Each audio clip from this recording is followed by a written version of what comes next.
ಕಳೆದ 15 ವರ್ಷದಿಂದ ಯಾವಾಗ ಕೇಂದ್ರದಲ್ಲಿ ಮೋದಿಯವರು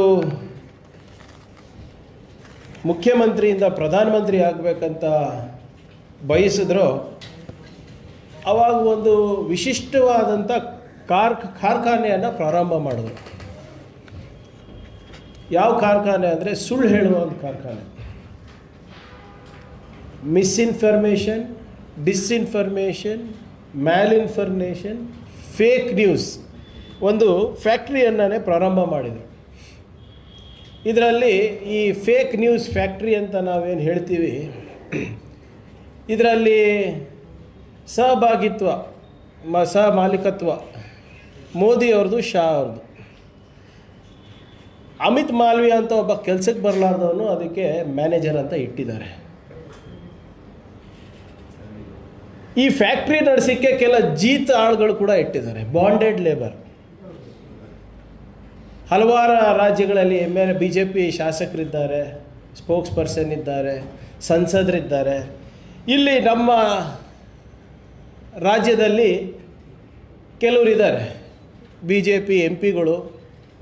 ಮತ್ತು ಬಾಡಿಗೆಗೆ ಭಾಷಣಕಾರರು ಏನು ಇವರು ಇಟ್ಕೊಂಡಿರ್ತಾರಲ್ಲ, ಈ ಸೋಷಿಯಲ್ ಮೀಡಿಯಾದಲ್ಲಿ ಮಾತನಾಡೋಕ್ಕೆ, ಇನ್ಸ್ಟಾಗ್ರಾಮ್ನಲ್ಲೇ ಬಿಡಲಿಕ್ಕೆ, ಸುಳ್ಳು ಸುದ್ದಿ ಹಬ್ಬಿಸ್ಲಿಕ್ಕೆ, ಫೇಕ್ ಡೇಟಾವನ್ನು ಕೊಡಲಿಕ್ಕೆ.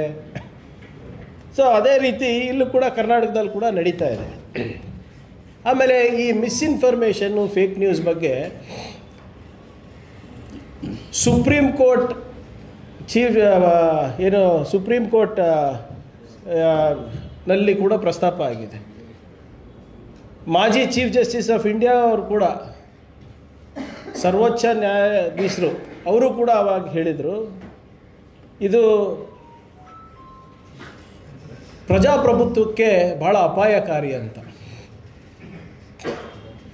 ಚೀಫ್ ಎಲೆಕ್ಷನ್ ಕಮಿಷನರ್ ಕೂಡ ಇದ್ರ ಬಗ್ಗೆ ಉಲ್ಲೇಖಿಸಿ ಅವರು ಪತ್ರಿಕಾಗೋಷ್ಠಿನಲ್ಲಿ ಹೇಳ್ತಾರೆ, 3M is plaguing elections in India, is plaguing democracy in India. ಯಾವುದ್ಯಾವುದು? ಮನಿ ಪವರ್, ಮಸಲ್ ಪವರ್ ಮತ್ತು ಮಿಸ್ಇನ್ಫಾರ್ಮೇಷನ್. ಮತ್ತು ಪ್ರಧಾನಮಂತ್ರಿಯವರು ಕೂಡ ಹಲವಾರು ಬಾರಿ ಮಿಸ್ಇನ್ಫಾರ್ಮೇಷನ್ನು, ಫೇಕ್ ನ್ಯೂಸ್ ಬಗ್ಗೆ ಮಾತನಾಡ್ತಾರೆ. ಇದು ಪ್ರಜಾಪ್ರಭುತ್ವಕ್ಕೆ ಧಕ್ಕೆ ತರ್ತಾ ಇದೆ, ಸಮಾಜದಲ್ಲಿ ಒಳ್ಳೆಯದಲ್ಲ ಇದು ಅಂತ ಅವರೇ ಮಾತಾಡ್ತಾರೆ.